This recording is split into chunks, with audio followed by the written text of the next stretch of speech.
Share आज focus में रहेगा। हमने देखा कि काफ़ी ज़्यादा पिटाई हुई, उसमें कुछ कुछ कंसर्न्स आए कॉर्पोरेट गवर्नेंस के।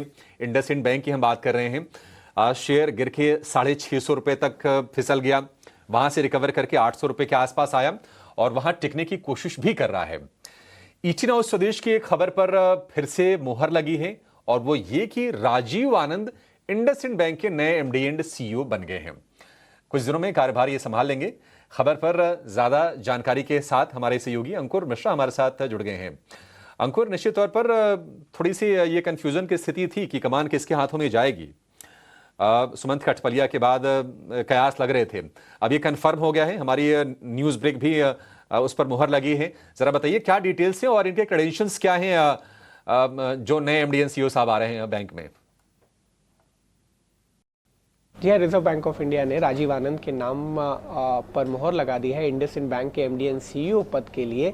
ये जो दावेदारी थी राजीव आनंद के नाम की, ये तब सामने आई थी जब आपको हम याद दिला दें कि ईटी नाउ स्वदेश ने खबर की थी कि 3 नामों में एक नाम राजीव आनंद का भी है और उनकी प्रबल दावेदारी है। पहले नाम के रूप में उनका नाम भेजा गया है रिजर्व बैंक ऑफ इंडिया को और अब इसको रेगुलेटर ने मंजूरी दे दी है और साथ ही साथ बोर्ड ने, जो कि देर रात एक मीटिंग हुई मंडे को 9:30 बजे के बाद, वहां पर इस पर मुहर लग गई है।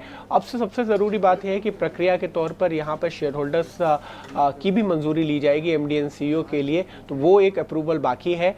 लेकिन जो राजीव आनंद की अगर हम बात करें तो उन्होंने डिजिटल बैंकिंग में डीएमडी होते हुए एक्सिस बैंक के तो काफ़ी काम किया है और वहाँ पर खासकर कोविड के टाइम पे उन्होंने होलसेल बैंकिंग को भी लीड किया है। खासकर मिड सेगमेंट, जो कॉर्पोरेट सेगमेंट है, वहाँ पर जो ग्रोथ की रफ्तार रही है एक्सिस बैंक में, उनका काफ़ी रोल रहा है। तो अब देखने वाली बात ये होगी कि इंडसइंड बैंक का, जहाँ पर काफ़ी सारी परेशानियाँ पहले थी, डेरिवेटिव्स अकाउंटिंग को लेकर लैप्सेस हुए और जहाँ पे पिछले एमडी एंड सीईओ ने इस्तीफा दिया, अब यहाँ पर इंडसइंड बैंक की कमान सौंपने के लिए राजीव आनंद के नाम को मंजूरी मिल गई है। ठीक है, तो डेरिवेटिव पोर्टफोलियो में गड़बड़ी जो आई थी करीब 2000 करोड़ रुपए के आसपास की, उसके बाद सुमंत कठपालिया समेत तमाम लोगों ने पद छोड़े थे और ये टॉप पोस्ट जो होती है बैंक के अंदर, ये खाली थी पिछले 2-3 महीने से और अब इस पर नियुक्ति हो गई है। राजीव आनंद ये पद संभालेंगे बैंक में एमडी एंड सीईओ के तौर पर। तो ये खबर पर मुहर लगी है।